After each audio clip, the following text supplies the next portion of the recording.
Hi, it's time for Street Talk, your voice and your views on the issues in the news. Thousands of Somalis are risking their lives trying to escape the violence in their country by paying smugglers to take them to Yemen by boat. Aid workers say the 15-month insurgency there is causing one of the world's worst but most ignored humanitarian crises. The United Nations Refugee Agency says refugees are often thrown overboard if a boat is overcrowded or suffocate or die of dehydration before they reach the Yemeni coastline.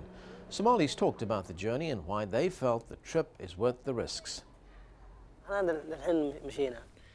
Right now the war is making life very difficult. It wasn't so bad before, but now every day people are getting killed. Things are getting worse, so I got to the point where I decided that it's now or never and that we have to come to Yemen. I can't tell you how many people are over the other side waiting, but there's a lot, and everyone wants to escape the war and come to Yemen because it's safe.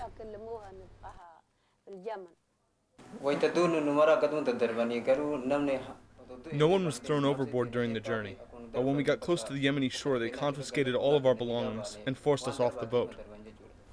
South Africa is sending relief aid to help the displaced people of Kenya. Tony Gab Imsamanga, who is the South African High Commissioner to the former British colony, said they were doing their part to help displaced people of Kenya. He also signaled South Africa's readiness to work with the Kenyan leaders since President Mwai Kibaki and former opposition leader Raila Odinga recently agreed to form a new coalition government and end the political crisis there. Peter in the United Kingdom hopes South Africa's actions will influence other leaders. African nations should be pulling their weight in following South Africa. For too long, African countries have been held back due to bad leadership, wars and foreign influence. South Africa's initiative is to be welcomed. Jim in the US hopes the solidarity between the countries will set a precedent.